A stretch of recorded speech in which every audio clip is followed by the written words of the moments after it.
నమస్కారం వార్తల్లోకి స్వాగతం. ముందుగా ముఖ్యాంశాలు.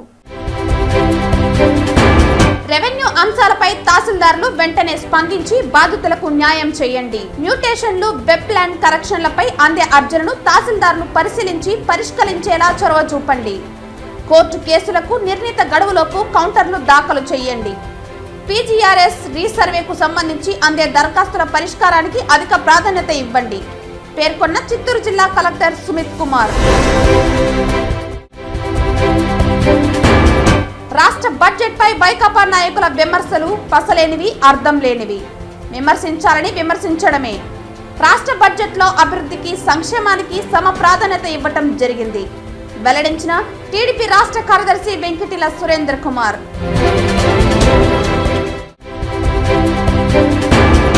కైసిక ద్వాదశి పర్వదినాన్ని పురస్కరించుకుని తిరుమల శ్రీవారి ఆలయంలో బుధవారం వేడుకగా జరిగిన కైసిక ద్వాదశి ఆస్థానం ఆలయ మాడవీధుల్లో భక్తులను కటాక్షించిన శ్రీదేవి భూదేవి సమేత ఉగ్ర శ్రీనివాసమూర్తి. వార్తల్లోని వివరాలు. రెవెన్యూ అంశాలపై తహసీల్దార్లు వెంటనే స్పందించి బాధితులకు న్యాయం చేయాలని చిత్తూరు జిల్లా కలెక్టర్ సుమిత్ కుమార్ పేర్కొన్నారు. బుధవారం చిత్తూరు జిల్లా సచివాలయంలోని సమావేశ మందిరంలో చిత్తూరు నగర డివిజన్లకు సంబంధించిన ఆర్డీఓలు, తహసీల్దార్లతో రెవెన్యూ సంబంధిత అంశాలపై జిల్లా జాయింట్ కలెక్టర్ విద్యాధర్తో కలిసి సమీక్షించారు. ఈ సందర్భంగా జిల్లా కలెక్టర్ మాట్లాడుతూ రెవెన్యూ శాఖ కీలకమైందని, ప్రజలు ఎంతో నమ్మకంతో రెవెన్యూ అంశాల పరిష్కారం నిమిత్తం వచ్చే బాధితులకు సమస్యను బట్టి అప్పటికప్పుడే పరిష్కరించే అంశాలపై చొరవ చూపాలని, భూ వివాదాలకు సంబంధించి ఇరు పార్టీలతో మాట్లాడి సమస్య పరిష్కారానికి కృషి చేయాలన్నారు. రెవెన్యూ శాఖలో సిబ్బంది కొరత ఉందని, దీనిని అధిగమించేందుకు చర్యలు చేపట్టనున్నట్లు తెలిపారు. నిర్ణీత గడువులోపు వెబ్ ల్యాండింగ్ కరెక్షన్లు, మ్యూటేషన్ల సమస్యల నిమిత్తం అందే దరఖాస్తులను రికార్డుల ఆధారంగా క్షేత్రస్థాయి పరిశీలన అనంతరం పరిష్కరించాలన్నారు. రెవెన్యూ రికార్డులను సురక్షితమైన ప్రాంతంలో భద్రపరచాలని సూచించారు.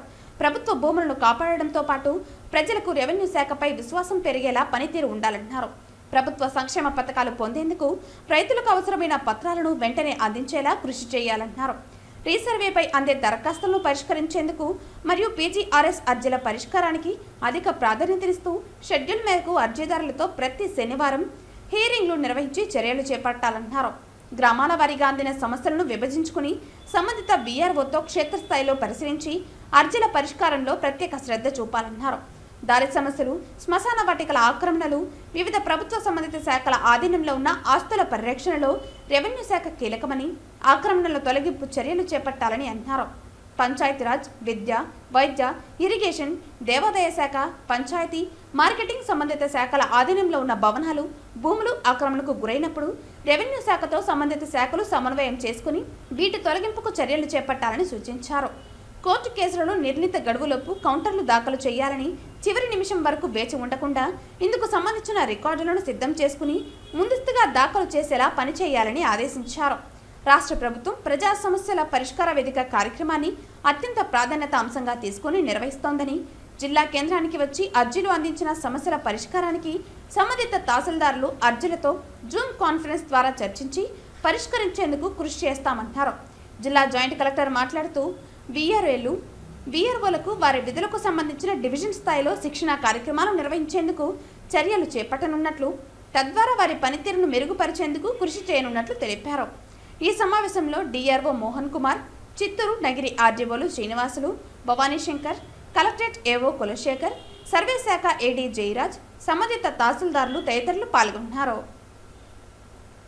రాష్ట్ర బడ్జెట్పై వైకాపా నాయకులు విమర్శించాలని విమర్శించడమే తప్ప పసలేనిది, అర్థం లేనిదని, రాష్ట్ర బడ్జెట్లో అభివృద్ధికి, సంక్షేమానికి సమ ప్రాధాన్యత ఇవ్వటం జరిగిందని, అన్ని శాఖలకు నిధులు కేటాయించారని, సూపర్ 6 పథకాల అమలుకు అవకాశం కల్పించారని టీడీపీ రాష్ట్ర కార్యదర్శి వెంకటిల సురేంద్ర కుమార్ పేర్కొన్నారు. ఈ సందర్భంగా ఆయన మాట్లాడుతూ, వైకాపా నాయకులు కూటమి ప్రభుత్వం నారా చంద్రబాబు నాయుడుపై పని కట్టుకుని తప్పుడు ఆరోపణలు చేస్తున్నారని అన్నారు. అసెంబ్లీకి వెళ్లని వైకాపా ఎమ్మెల్యేలకు, ఆ పార్టీ నాయకులకు బడ్జెట్పై విమర్శలు చేసే అర్హత, నైతిక హక్కు ఎక్కడ ఉంటుందని ప్రశ్నించారు. అసెంబ్లీకి వెళ్లని ఎమ్మెల్యేలు వెంటనే రాజీనామా చేసి వెళ్లిపోండని అన్నారు. చిత్తూరులో వైకాపా రాష్ట్ర అధికార ప్రతినిధి భూమన కరుణాకర్ రెడ్డి వగైరాలు నిన్న చేసిన తప్పుడు ఆరోపణలు తీవ్రంగా ఖండిస్తున్నామన్నారు. చంద్రబాబు నాయుడు ఎప్పుడు మోసపూరిత వాగ్దానాలు చేయరని, తనకు సాధ్యమైన హామీలు మాత్రమే ఇస్తారని, ఇచ్చిన హామీలను నెరవేర్చే సంస్కృతి ఆయనదని అన్నారు. వైకాపా పార్టీ జగన్మోహన్ రెడ్డి 2019 ఎన్నికల ముందు ఎన్ని హామీలు ఇచ్చారో, అధికారంలోకి వచ్చాక ఎన్ని హామీలను ఎప్పుడు ఏ విధంగా అమలు చేశారో మీరే ఒకసారి ఆత్మ విమర్శ చేసుకోండి, అప్పుడు తెలుస్తుందని అన్నారు. అంతేగాని మీరు ఆరోపించేటట్లు కక్ష సాధింపులకు, తప్పుడు కేసులకు, అక్రమ అరెస్టులకు పాల్పడే ప్రభుత్వం కాదని అన్నారు. ఆ విధంగా చేసినట్లయితే వైకాపా నాయకులు ఎవరూ బయటకు వచ్చి మాట్లాడే పరిస్థితి ఉంటుందా అని ప్రశ్నించారు. రాజకీయ విమర్శలు, కూటమి ప్రభుత్వ విధానాలలో లోపాలు ఉంటే, వైఫల్యాలు ఉంటే వాటిపై విమర్శలు చేస్తే అటువంటి వారిపై చర్యలు తీసుకోవటం ఉండదని అన్నారు. వైకాపా నాయకులు ప్రభుత్వంపై అసంతృప్తిగా ఉండొచ్చు కానీ ప్రజలు సంతృప్తిగా ఉన్నారని అన్నారు. మీరు ఎన్ని తప్పుడు ప్రచారాలు చేసినా ప్రజలు మిమ్మల్ని నమ్మరని, మీరు మళ్ళీ అధికారంలోకి వచ్చేది లేదనే విషయం గ్రహించాలని అన్నారు. పూటకొక డ్రామా ఆడుతూ ఆరోపణ మీద ఆరోపణలు చేస్తూ కాలు వెలిపిస్తున్నారు. నిన్న కొన్ని చేశారు. చంద్రబాబు నాయుడు గారు మోసపూరిత వాగ్దానాలు ఇచ్చి అధికారంలోకి వచ్చాడు. అదేవిధంగా ఇచ్చిన హామీలను అమలు చేయకుండా, దాని మీద శ్రద్ధ పెట్టకుండా వైకాపా కేడర్ను భయభ్రాంతులు చేసి తొక్కేయడం కోసం పోలీసులను ఉపయోగించుకొని తప్పుడు కేసులు పెట్టి జైలు పంపించేస్తున్నారని చెప్పి మొసలి కన్నీరు కాచడం జరిగింది. నేను ఒకటే చెప్తున్నా వైకాపా నాయకులు, చంద్రబాబు నాయుడు గారు ఎప్పుడు కూడా మోసపూరిత వాగ్దానాలు ఇవ్వరు. ఇచ్చిన వాగ్దానాలను అమలు చేసిన చరిత్ర చంద్రబాబు నాయుడు గారిది. మీరు 5 సంవత్సరాల అధికారంలో ఉన్నారు. మీరు ఏ హామీలు ఇచ్చారు, ఇచ్చిన హామీలను ఎప్పుడెప్పుడు ఏ విధంగా అమలు చేశారని చెప్పి ఒకసారి ఆత్మవిమర్శనం చేసుకోమని చెప్పి వైకాపా నాయకులకు నేను సూచిస్తున్నా. ఈరోజు కూటమి ప్రభుత్వం ఇచ్చిన హామీలన్నీ కూడా అమలు చేయడానికి ఇప్పటికే శ్రీకారం చుట్టింది. ఎవరికి ఎలాంటి అనుమానాలు ఉండాల్సిన అవసరం లేదు. అన్ని హామీలను కూడా కూటమి ప్రభుత్వం అమలు చేసి తీరుతుంది. దీనిపైన ఎవరికి ఎలాంటి సందేహాలు అవసరం లేదు. రైతులు ప్రజల పాలిట ఉరితాళ్లుగా మారుతున్న విద్యుత్ స్మార్ట్ మీటర్ల బిగింపు ప్రక్రియను తక్షణమే నిలిపివేయాలని సిపిఎం డిమాండ్ చేస్తుందని సిపిఎం జిల్లా కార్యదర్శి వందవాసి నాగరాజు పేర్కొన్నారు. తెలుగుదేశం కూటమి ప్రభుత్వం అధికారంలోకి వచ్చిన తర్వాత రాష్ట్రంలోని పలు జిల్లాలలో ప్రభుత్వ కార్యాలయాలకు ముందుగా ప్రీపెయిడ్ స్మార్ట్ మీటర్లు బిగించారు. ప్రస్తుతం చిన్న మధ్యతరగతి వ్యాపార సంస్థలతో సహా అందరికీ స్మార్ట్ మీటర్లు పెడుతున్నారు. నివాస గృహాలకు మీటర్లు పెట్టడానికి సన్నాహాలు చేస్తున్నారు. వ్యవసాయ పంపు సెట్లకు మీటర్లు బిగించడం కొనసాగిస్తున్నారు. వైసీపీ ప్రభుత్వం పంపు సెట్లకు మీటర్లు బిగించడాన్ని ప్రతిపక్షంలో ఉండగా తెలుగుదేశం, జనసేన పార్టీలు తీవ్రంగా వ్యతిరేకించాయి. ఆ నేతలు మీటర్లు పగలగొట్టాలని పిలుపునిచ్చారు. ఎన్నికల హామీలను విస్మరించి ప్రజలను వంచడం తగదన్నారు. విద్యుత్ స్మార్ట్ మీటర్లు, ట్రూ అప్ ఛార్జీల అంశంపై వైసీపీ దారిలోనే తెలుగుదేశం ప్రభుత్వం ప్రయాణిస్తోందని అన్నారు. ఈ అంశాలపై ప్రభుత్వం ఇప్పటికైనా పునరాలోచన చేయాలని, అసెంబ్లీలో ముఖ్యమంత్రి ప్రకటన చేయాలన్నారు. స్మార్ట్ మీటర్లు ఆపాలి, ట్రూ అప్ ఛార్జీలు రద్దు చేయాలి, స్మార్ట్ మీటర్లపై ఎక్కడికక్కడ ప్రజల సమస్యపై ప్రతిఘటించాలని అన్నారు. ప్రజాప్రతినిధులు నిలదీయాలని, రాష్ట్ర వ్యాప్తంగా స్మార్ట్ మీటర్లు, ట్రూ అప్ ఛార్జీలకు వ్యతిరేకంగా వామపక్షాల పిలుపుపై జరిగే ఆందోళనలో భాగస్వాములు కావాలని వందవాసి నాగరాజు విజ్ఞప్తి చేశారు. ప్రజల్లో ఒక భయాందోళన, ఒక గుబులు ఏర్పడింది. ఇప్పటికే 17,000 కోట్ల రూపాయలు ట్రూ అప్ ఛార్జీలు, ఫ్యూయల్ ఛార్జీల పేరుతో భారాన్ని మోపి మళ్ళా 96 నెలల పాటు అంటే 8 సంవత్సరాలు ఈ మీటర్లకు డబ్బులు కట్టడం అంటే ఎంత భారం ఈరోజు మీరు ప్రజల మీద మోపుతున్నారు. ఒక్కొక్క మీటర్ మీద 10 నుంచి 15,000 రూపాయలు ప్రజలు చెల్లించాల్సిన దుర్గతి ఏర్పడతాము. గతంలో ఏమో ఈ షిరిడి సాయి, అదాని కంపెనీలకి లొంగిపోయి జగన్ ఈరోజు కక్కుర్తి పడి ముడుపులు తీసుకొని ఈ కార్యక్రమం చేశారని చెప్పిన ఈరోజు మీరు ముడుపులు తీసుకొని పనిచేస్తున్నారని చెప్పి నేను అడుగుతాను. గత ప్రభుత్వం బాటలో మీరు నడిచి ప్రజాగ్రహానికి గురికావద్దని చెప్పి సిపిఎం తరఫున విజ్ఞప్తి చేస్తున్నాం. ఇప్పటికే సిపిఎం పార్టీ వామపక్షాలు కలుపుకొని అనేకమైన నిరసన ఆందోళన రూపాలు, పోరాట రూపాలు తీసుకోవడం జరిగింది. ఈ భారం పెరిగితే రేపు 19వ తేదీన విజయవాడలో పెద్ద ఎత్తున ఆందోళన చేస్తున్నాం. అదే రోజు ఇక్కడ తిరుపతిలో కూడా వామపక్షాలన్నీ, ప్రజా పార్టీ అన్నిని కలిపి ఈరోజు రౌండ్ టేబుల్ సమావేశం నిర్వహించి కార్యాచరణ రూపొందించబోతున్నాం. తిరుపతి నగరపాలక సంస్థ పరిధిలోని రాత్రిపూట చెత్త కుప్పల తొలగింపు, చెత్త సేకరణ నిరంతరాయంగా చేపట్టాలని కమిషనర్ మౌర్య అధికారులను ఆదేశించారు. నగరంలో రాత్రిపూట చెత్త సేకరణ కార్యక్రమాన్ని మంగళవారం రాత్రి కమిషనర్ ఆకస్మికంగా తనిఖీ చేశారు. ఈ సందర్భంగా కమిషనర్ మాట్లాడుతూ నగరంలో వాణిజ్య సముదాయాలు, హోటల్స్, జన సమ్మర్దం ఎక్కువగా ఉన్న ప్రాంతాల్లో రాత్రిపూట చెత్త కుప్పల తొలగింపు సేకరణ కార్యక్రమాన్ని పైలట్ ప్రాజెక్టుగా చేపట్టామని అన్నారు. ప్రస్తుతం పగటిపూట 2 షిఫ్ట్లో పారిశుద్ధ్య కార్మికులు పనిచేస్తున్నారని అన్నారు. రాత్రి సమయంలో హోటల్స్, వాణిజ్య సముదాయాలు జన సమ్మర్దం ఎక్కువగా ఉన్న ప్రాంతాల్లో చెత్త వేస్తున్నట్లు గుర్తించామని అన్నారు. వీటిని శుభ్రం చేయడానికి రాత్రి 9 నుండి ఉదయం 4 గంటల వరకు ప్రత్యేక బృందాన్ని ఏర్పాటు చేశామని అన్నారు.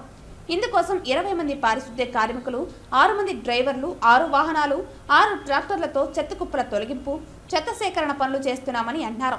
త్వరలోనే రాత్రిపూట ప్రధాన వీధుల్లో స్వీపింగ్ పనులు చేపడతామని అన్నారు. హోటల్స్, రెస్టారెంట్ వారు చెత్తలు ఎక్కడ పడితే అక్కడ వేయకుండా తమ సిబ్బందికి ఇచ్చి నగర శుభ్రతకు సహకరించాలని కమిషనర్ అన్నారు.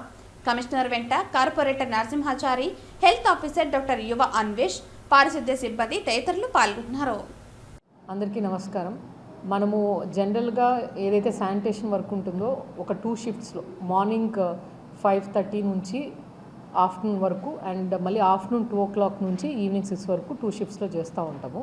ఇప్పుడు లాస్ట్ 1 వీక్ నుంచి మనము నైట్ అంటే స్వీపింగ్ స్టార్ట్ చేయలేదు, కానీ బట్ ఈ జీవీపీస్ గార్బేజ్ వల్నరబుల్ పాయింట్స్ అని ఎక్కడైతే మనకి చెత్త కుప్పలు ఉంటాయో అక్కడ కమర్షియల్ ఎస్టాబ్లిష్మెంట్స్ నుంచి చెత్త తీయడానికి ఒక పైలట్ బేసిస్లో స్టార్ట్ చేసాము.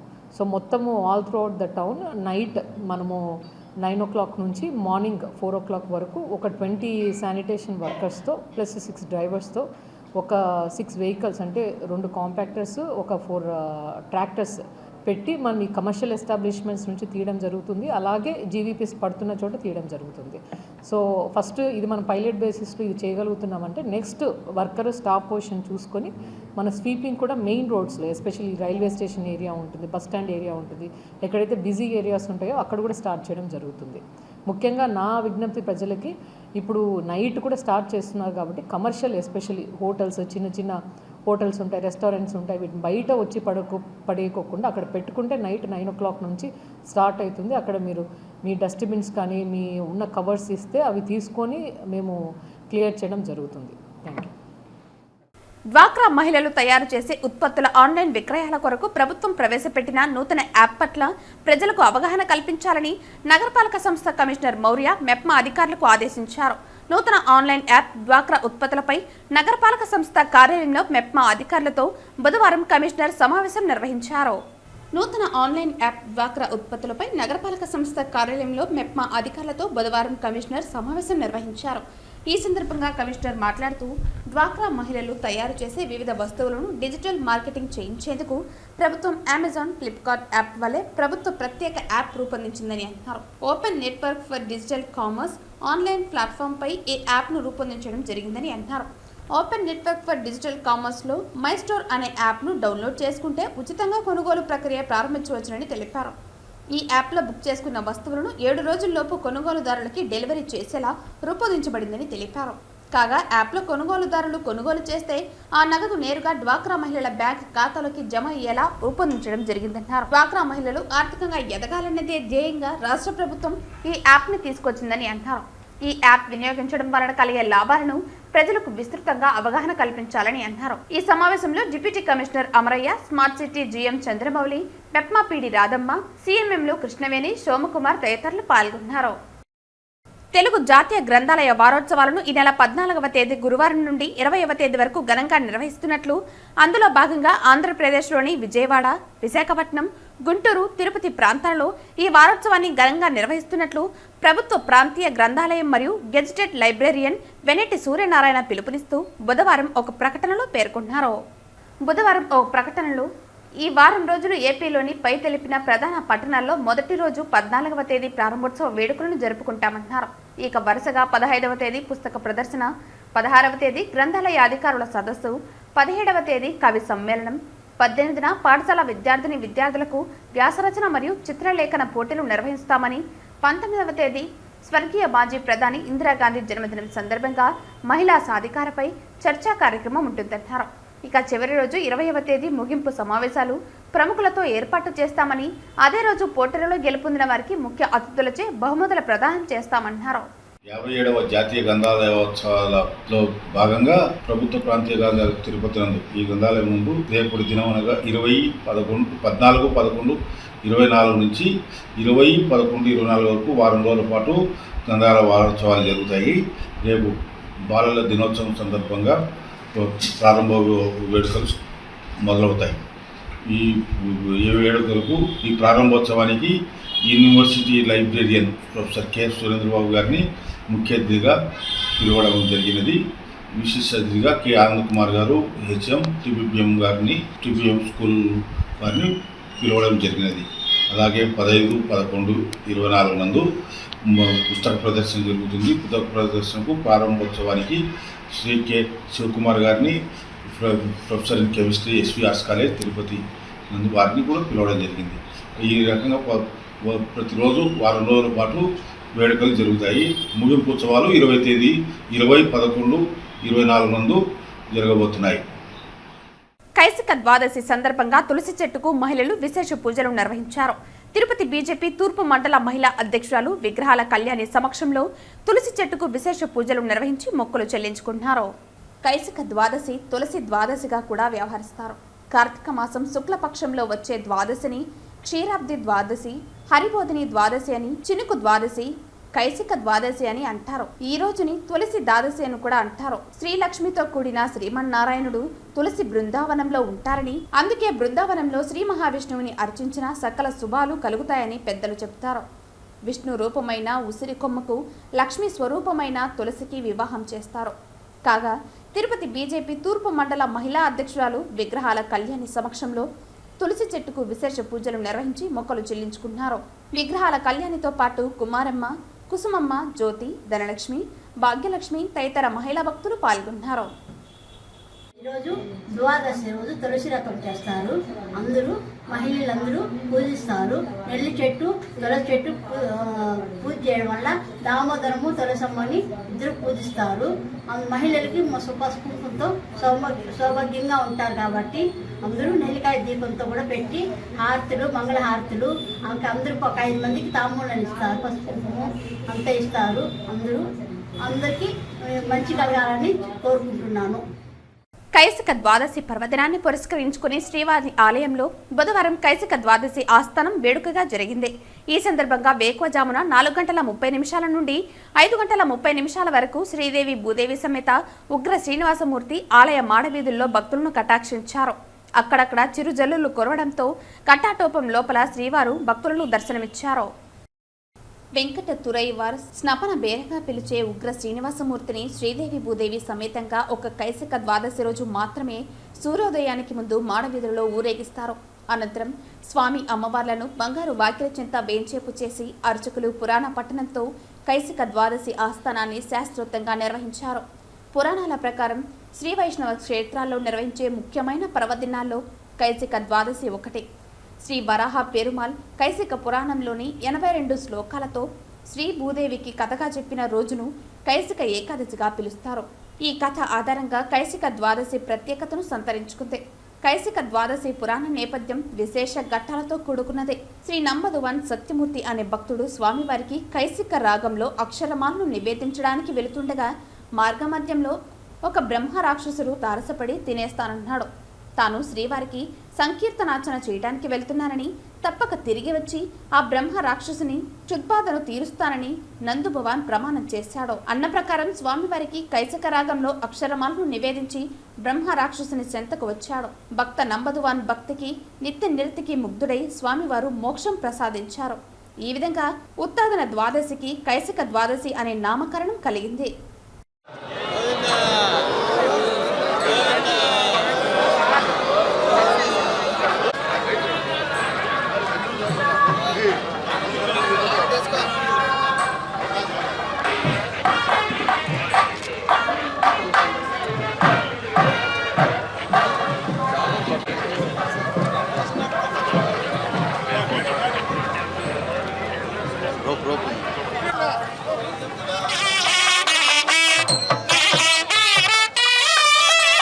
వెంకటేశాయ. ఈరోజు చాలా ప్రత్యేకమైన రోజు. కైసిక ద్వాదశి సందర్భంగా ఉగ్ర శ్రీనివాసమూర్తి శ్రీదేవి భూదేవి సమేతుడై సూర్యోదయం ముందే తిరుమాడ వీధుల్లో ఊరేగుతూ వేంచేసి ఉన్నారు. సంవత్సరానికి ఒక్కరోజు మాత్రమే ఇటువంటి దినం వస్తుంది, ఇటువంటి రోజు వస్తుంది. తర్వాత లోపల ఆస్థానం జరుగుతుంది. పురాణ పఠనం జరుగుతుంది. భక్తులందరూ కూడా ఉదయాన్నే చాలా భక్తి శ్రద్ధలతో స్వామివారిని దర్శించుకోవడం జరిగింది ఆల్రెడీ. ఇది చాలా ప్రత్యేకమైన రోజు, ఎందుకంటే స్వామివారు ఉగ్ర శ్రీనివాసమూర్తి ఒకరోజు మాత్రమే సంవత్సరంలో ఇలా తిరుమాడ వీధుల్లో ఊరేగుతూ వస్తారనమాట. సో అందరూ కూడా చాలా భక్తితో, వాతావరణం కూడా చిన్న చిరుజల్లు కూడా పడుతుంటే చాలా ఆహ్లాదకరంగా స్వామివారు తిరుమాడ వీధుల్లో విహరించడం జరిగింది. ఓం నమో వెంకటేశ్వర. తిరుమల శ్రీ వెంకటేశ్వర స్వామివారిని మట్కా చిత్ర బృందం సభ్యులు దర్శించుకుంటున్నారు. బుధవారం ఉదయం వీఐపీ విరామ సమయంలో సినీ కథానాయకుడు వరుణ్ తేజ్, సత్యం రాజేష్, ఇతర చిత్ర బృందం సభ్యులు స్వామివారి సేవలో పాల్గొని మొక్కులు చెల్లించుకున్నారు. బుధవారం ఉదయం వీఐపీ విరామ సమయంలో సినీ కథానాయకుడు వరుణ్ తేజ్, సత్యం రాజేష్, ఇతర చిత్ర బృందం సభ్యులు స్వామివారి సేవలో పాల్గొని మొక్కులు చెల్లించుకున్నారు. దర్శన అనంతరం రంగనాయకుల మండపంలో వేద పండితులు వేద ఆశీర్వచనం అందించగా ఆలయ అధికారులు శ్రీవారి తీర్థ ప్రసాదాలు అందజేసి పట్టు వస్త్రంతో సత్కరించారు. ఆలయం వెలుపల వరుణ్ తేజ్ మీడియాతో మాట్లాడుతూ స్వామివారిని దర్శించుకోవటం చాలా సంతోషంగా ఉందన్నారు. మట్కా సినిమా విడుదల సందర్భంగా స్వామివారిని చిత్ర సభ్యులతో కలిసి దర్శించుకోవటం జరిగిందన్నారు. కైసిక ద్వాదశి కావటం చాలా సంతోషంగా ఉందన్నారు. తిరుమలలో కొత్త సినిమా ప్రాజెక్టుల గురించి మాట్లాడటం సబబు కాదన్నారు. అందరికీ నమస్కారం. ఎప్పుడులాగే స్వామి గారి దగ్గరికి రావడం, దర్శించుకోవడం నిజంగా అది చాలా హ్యాపీనెస్ ఇచ్చింది. కొత్త సినిమా రిలీజ్ ఉంది రేపు, అందుకే అందరం టీమ్గా వచ్చి దేవుడి ఆశీర్వాదాల కోసం వచ్చాం. అండ్ ఈరోజు తొలి ఏకాదశి అవ్వడం ఇంకా మాకు చాలా అదృష్టంగా భావిస్తున్నాం. అండ్ చాలా చాలా బ్యూటిఫుల్ దర్శనం అయింది లోపల. అంతే, thank you so much. Project అంతా దేవుడి దగ్గర. శ్రీకాళహస్తి ఆలయంలో శ్రీ కార్తీక మాసం కాలభైరవ స్వామికి విశేష అభిషేక పూజలు శాస్త్రోక్తంగా నిర్వహించారు. స్వామివారిని అధిక మంది భక్తులు దర్శించుకుని మొక్కులు చెల్లించారు. శ్రీకాళహస్తి ఆలయంలో కార్తీక మాసం మంగళవారం రాత్రి కాలభైరవ అభిషేక సేవలో అధిక సంఖ్యలో భక్తులు పాల్గొన్నారు. కాలభైరవ అనుగ్రహంతో సకల దోషాలు తొలగించుకునేందుకు భక్తులు కాలభైరవ అభిషేకాలు చేయించారు. ఆలయంలోని కాలభైరవ మూల విరాట్ వద్ద స్వామివారికి విశేష అభిషేక పూజలు చేపట్టారు. మూలమూర్తితో పాటు ఉత్సవమూర్తికి వివిధ రకాల సుగంధ ద్రవ్యాలతో అభిషేకాలు నిర్వహించారు. అనంతరం దివ్య అలంకారాలు చేసి ఉత్సవమూర్తిని ఆలయ ప్రాంగణంలో ఊరేగించారు. ఆలయ ఆవరణంలోని రాతి ధ్వజస్తంభం వద్ద కాలభైరవునికి విశేష కుంభ నైవేద్యం సమర్పించి మంగళ వాయిద్య నీరాజనం సమర్పించారు. అనంతరం ఊరేగింపుగా తీసుకువెళ్లి ఆలయంలో కొలువుదీర్చి కాలభైరవునికి విశేష దీపారాధన నిర్వహించారు. స్వామివారిని దర్శించుకుని భక్తులు మొక్కులు చెల్లించారు. ఈ కార్యక్రమంలో temple superintendent Nagabhushana Yadav, temple inspector Sudarshan Naidu, AEO Hemalini తదితరులు పాల్గొన్నారు.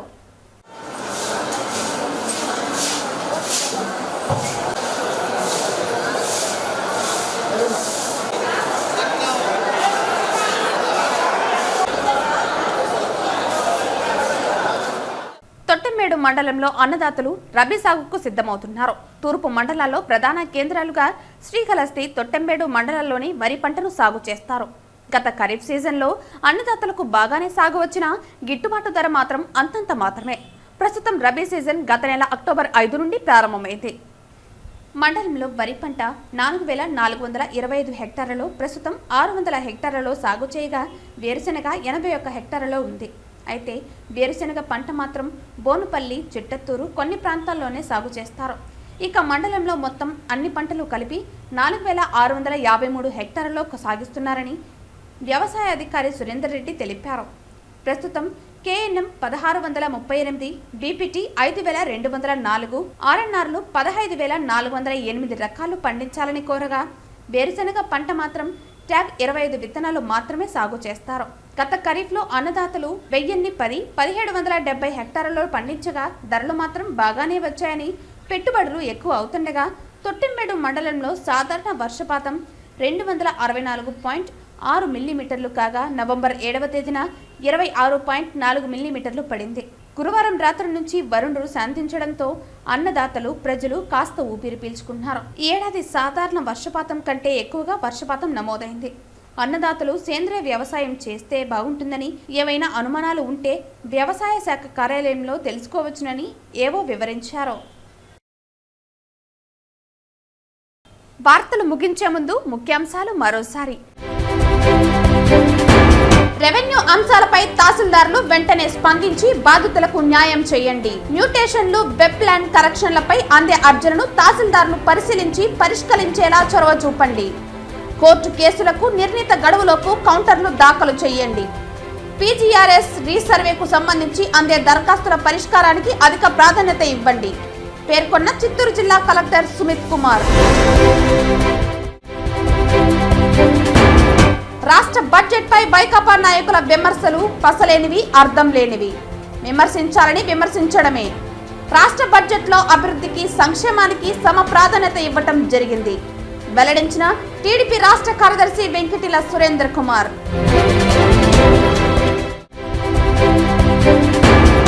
కైసిక ద్వాదశి పర్వదినాన్ని పురస్కరించుకుని తిరుమల శ్రీవారి ఆలయంలో బుధవారం వేడుకగా జరిగిన కైసిక ద్వాదశి ఆస్థానం. ఆలయ మాడవీధుల్లో భక్తులను కటాక్షించిన శ్రీదేవి భూదేవి సమేత ఉగ్ర శ్రీనివాసమూర్తి. ఈ వార్తలు ఇంతటితో సమాప్తం. తిరిగి వార్తల్లో మళ్ళీ కలుద్దాం. అంతవరకు సెలవు. నమస్కారం.